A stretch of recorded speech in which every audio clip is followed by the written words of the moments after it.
Il y a bien longtemps et très loin d'ici, dans un monde enchanté, au-delà des mers, vivaient des rois et des reines, des princes et des princesses, de bonnes fées et de méchantes sorcières, de féroces géants et de gentils nains.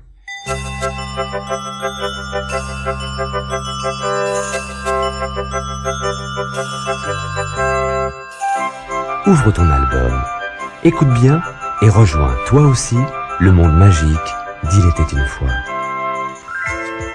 Dès que tu entends, tourne la page.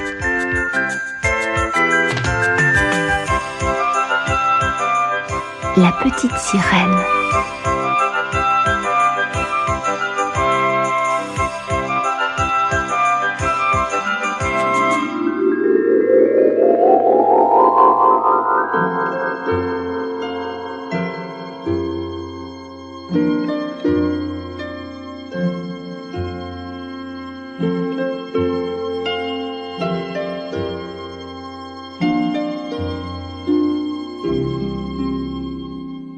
Il était une fois un royaume situé au fond de l'océan. Ce royaume des ondes était si vaste qu'on en devinait à peine le fond, recouvert d'algues marines et de roches aux formes étranges et aux couleurs chatoyantes. Le roi des mers, souverain de ce royaume extraordinaire et mystérieux, habitait un immense palais, bâti sur un rocher et recouvert de 1000 coquillages aux reflets nacrés. Le roi des mers était veuf depuis bien longtemps, et c'était la reine-mère qui veillait à l'éducation des filles du roi, les sirènes.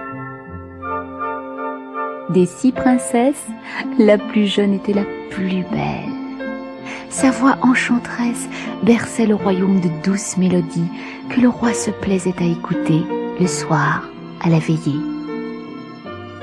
Les sirènes passaient leur journée à nager et à se faufiler entre les poissons peuplant le fond de l'océan. Pour les distraire, la reine-mère leur contait 1000 histoires étonnantes sur les êtres humains et les animaux qui vivaient sur la terre ferme. La plus jeune des sirènes rêvait sans trop y croire à ces contes enchantés, peuplés de princes charmants, d'oiseaux exotiques et de trésors cachés. Tu es encore trop jeune pour aller nager en surface, disait la reine-mère à sa petite fille. Le jour de tes 15 ans, tu seras autorisée à aller vérifier par toi-même que mes histoires sont vraies. La jolie petite sirène n'eut plus qu'une idée en tête: explorer le monde des créatures terrestres. Nuit et jour, elle scrutait le bleu des océans, impatiente d'accéder à l'immensité des horizons dont sa grand-mère lui vantait si bien les beautés, colorées comme un magnifique livre d'images. Ah, si seulement j'avais 15 ans, soupirait-elle avec mélancolie. Enfin, il y eut une grande fête dans le royaume des profondeurs pour célébrer l'événement tant attendu, l'anniversaire de la petite sirène. Ses sœurs aînées l'escortèrent toute la journée à travers les flots limpides et majestueux. Pour rien au monde, il ne fallait qu'elle rate son entrée dans le monde d'en haut. Adieu, adieu et bonne chance, chantèrent en chœur les grandes sirènes à leurs jeunes sœurs, désormais livrées à elles-mêmes sur un rocher luisant, à quelques lieues du rivage. Le soleil couchant accueillit la nouvelle venue, et lorsque la nuit tomba, le ciel s'emplit de milliers d'étoiles scintillantes. On vit alors poindre à l'horizon un magnifique 3-mâts glissant lentement vers le rivage pour y jeter l'ancre. La petite sirène s'approcha du navire, se hissa sur la coque et se posta près d'un hublot pour observer la fête qui se déroulait à bord. Elle vit d'abord un énorme gâteau couvert de bougies, allumé en l'honneur du prince qui, quelle coïncidence, fêtait son anniversaire le même jour que la sirène. Un grand bal avait été organisé et toutes les invitées voulaient danser avec le prince, dont le charme et l'élégance étaient vantés à 1000 lieues à la ronde. À minuit, on tira un feu d'artifice sur le pont. Les fusées de toutes les couleurs retombèrent dans la nuit comme une pluie d'étoiles multicolores. Oh, quel prodigieux spectacle pour la petite sirène, émerveillée par tant de splendeur. Une fois la fête finie, la sirène s'apprêta à rejoindre le royaume des mers. Mais un vent violent se mit à souffler sur les flots, entraînant avec lui le fier navire. Bientôt le vent se changea en ouragan, le bateau chavira et s'échoua avec fracas sur les rochers. En moins d'1 minute, le navire sombra, et avec lui, le prince charmant. La petite sirène se réjouit d'abord à l'idée du naufrage, mais réalisa bien vite que le beau prince n'arriverait pas à survivre sous l'eau. « Ce n'est pas tout de le ramener chez nous, encore faut-il qu'il soit vivant ?» se dit la petite sirène d'un air mutin. Nageant au secours du prince charmant, qui luttait désespérément contre les flots déchaînés, elle l'aida à se tirer de ce mauvais pas, en lui maintenant la tête hors de l'eau. Puis, se laissant porter par le courant, la nageuse intrépide pilota son protégé jusqu'à une île lointaine, à l'abri des tornades et des vents capricieux. La petite sirène abandonna sur le rivage le prince inanimé et bondit se cacher derrière un rocher, tandis qu'un groupe de jeunes filles s'approchait sur la plage. La plus blonde des demoiselles pencha son doux visage sur celui du prince, qui ne fut pas long à se réveiller. Le jeune homme, charmé d'entrevoir une si belle apparition, oublia tout de la sirène qui lui avait sauvé la vie. Le cœur gros, la petite sirène médita amèrement sur l'inconstance des êtres humains et plongea dans les flots pour rejoindre les siens au fond de l'océan. Pendant de nombreux mois, la petite sirène pleura son prince charmant. Pour le retrouver, il n'y avait qu'un seul moyen: aller consulter la sorcière des mers.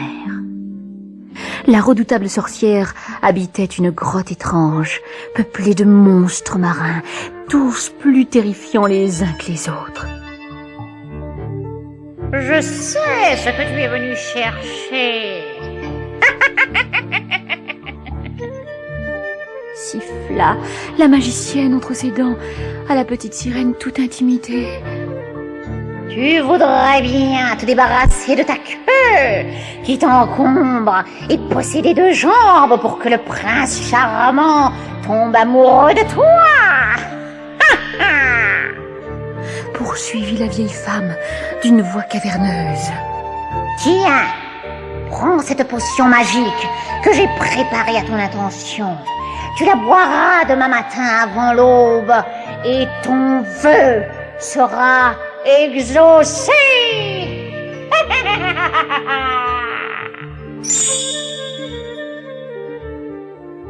Toute excitée à l'idée d'avoir 2 jambes comme toutes les jeunes filles, la petite sirène savait également qu'en prenant l'apparence d'un être humain, elle aurait aussi, comme eux, une âme immortelle. En lui tendant la fiole de potion, la sorcière des mers ajouta une dernière condition. « Mes services ne sont jamais gratuits. En échange de ces jolies jambes, tu me feras cadeau de ta voix si mélodieuse. » exigea la magicienne, lassée d'avoir toujours parlé d'une voix éraillée. « Si c'est le prix à payer, » soupira la petite sirène, « je n'ai guère le choix. » La sorcière des mers prononça quelques paroles magiques, et en un clin d'œil, la petite sirène se retrouva transportée au-delà des océans, sur les marches du palais de marbre où habitait le prince charmant. Avant que les derniers rayons de lune n'aient complètement disparu, notre héroïne avala d'un trait le contenu de la fiole enchantée. Les écailles de sa queue disparurent, et dans un cri, la jeune fille se trouva plaquée au sol, où elle tomba endormie. En rentrant de la chasse, Le prince charmant fut surpris de trouver à sa porte une si belle jeune fille dont on lui avait jusqu'ici caché l'existence. La petite sirène avait perdu sa queue et sa fine silhouette resplendissait dans la clarté matinale. Le prince s'approcha sans bruit et chuchota à l'oreille de la belle endormie. « Comment t'appelles-tu et d'où viens-tu, toi que je n'ai jamais vu ?» La petite sirène regarda son bien-aimé d'un air langoureux mais triste, car la sorcière des mers, en lui volant sa belle voix, l'avait rendue muette. Le prince tendit la main à la belle et l'invita à le suivre à l'intérieur du palais. À chaque pas, la petite sirène trébuchait car elle n'avait jamais appris à monter un escalier. Mais pour plaire au prince, elle supporta son mal en silence, arborant sur ses lèvres vermillon le plus joli des sourires. Au château, on lui donna de magnifiques atours et s'est couverte de riches soieries qu'elle parut à la cour. Tout le monde voulut lui parler. Qu'il était donc triste qu'elle ne puisse pas répondre. Maintenant, retourne la cassette.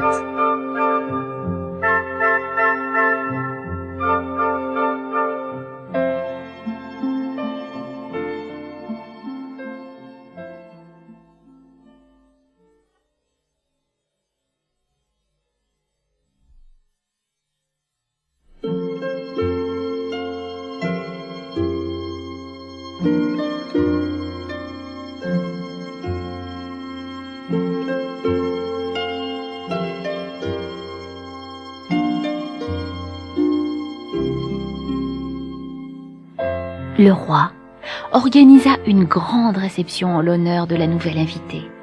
De fraîches jeunes filles vinrent chanter une romance qui plut beaucoup au prince. Le jeune homme applaudit à tout rompre et embrassa sur la joue la plus jolie des chanteuses. La petite sirène en fut très peinée. Elle eut même beaucoup de mal à dissimuler son chagrin, sachant le sacrifice qu'elle avait fait pour être auprès du prince. Si seulement mon prince pouvait m'entendre chanter, à coup sûr, il serait subjugué, pensait-elle tristement. Elle prit alors son courage à deux mains et se mit à danser pour le prince et toute l'assemblée. Malheureusement, chaque pas lui faisait souffrir le martyre. Malgré tout l'amour qu'elle portait au prince, que n'aurait-elle donné pour retrouver ses sœurs et nager sans contrainte au beau milieu de l'océan? La nuit suivante, alors que tous étaient endormis, la petite sirène entendit un chant familier, délicieusement empreint de nostalgie. Elle reconnut ses sœurs les sirènes, venues la consoler. « Nous avons autant de peine que toi, petite sœur !» chantèrent les sirènes en chœur. « Notre père est très malheureux depuis ton départ. Rentre donc avec nous au royaume des mers. Tu vois bien que ta place n'est pas ici, chez les humains. » Ces paroles ne firent qu'aviver la peine de la petite sirène, incapable de répondre à ses sœurs. Elle aurait tant voulu leur dire comme elle aimait le prince. Oh, Dieu des mers, comment faire pour leur expliquer que c'était la seule manière de gagner l'amour de mon prince et une âme immortelle comme les humains, se dit-elle en joignant les mains pour implorer le pardon de ses sœurs.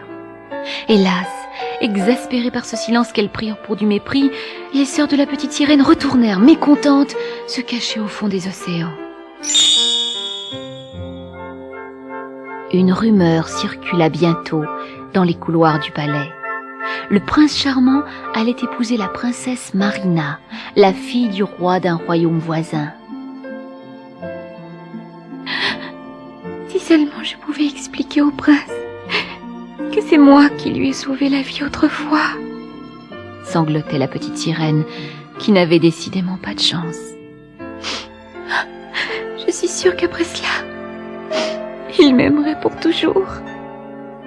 Il faut croire que sa prière fut entendue, car, au même moment, le prince apparut la mine attristée.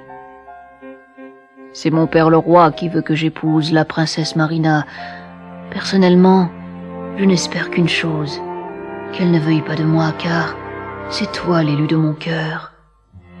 Mais le hasard fait parfois très mal les choses. La princesse Marina n'était autre que la jeune fille aux cheveux blonds que le prince avait vue le lendemain du naufrage.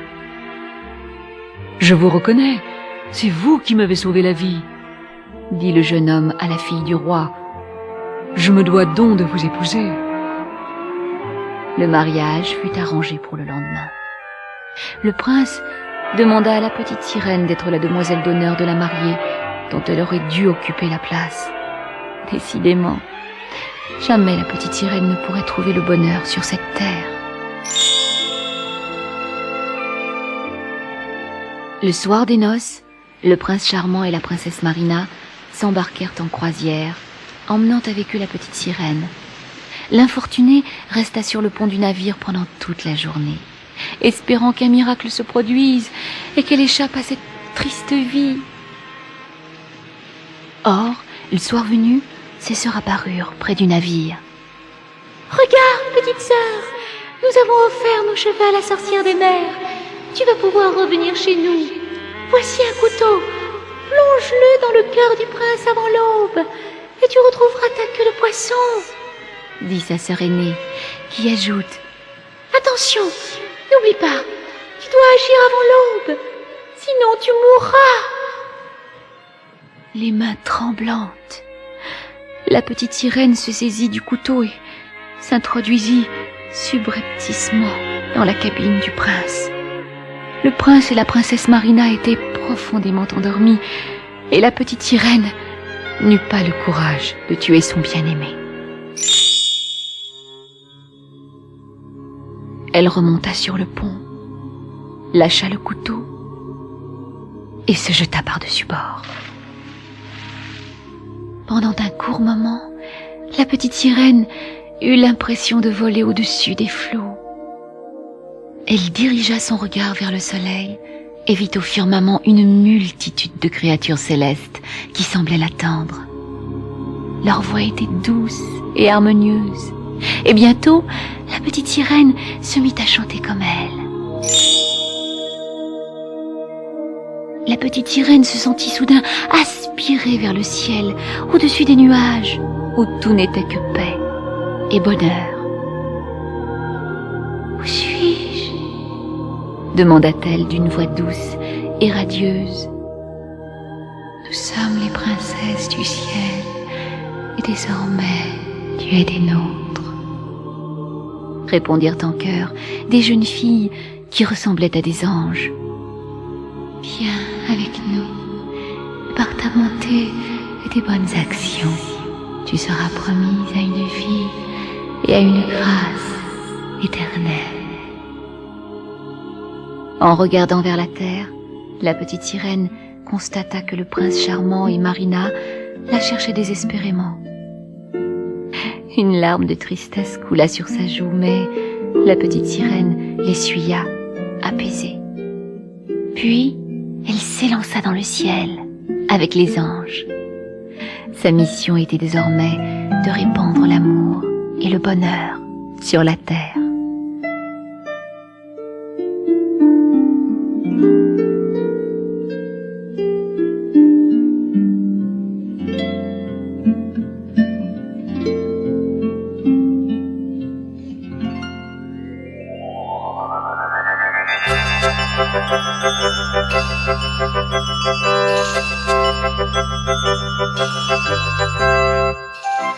N'oublie pas ton prochain rendez-vous avec Il était une fois. Tu découvriras l'histoire extraordinaire du chevrier et la fille du roi.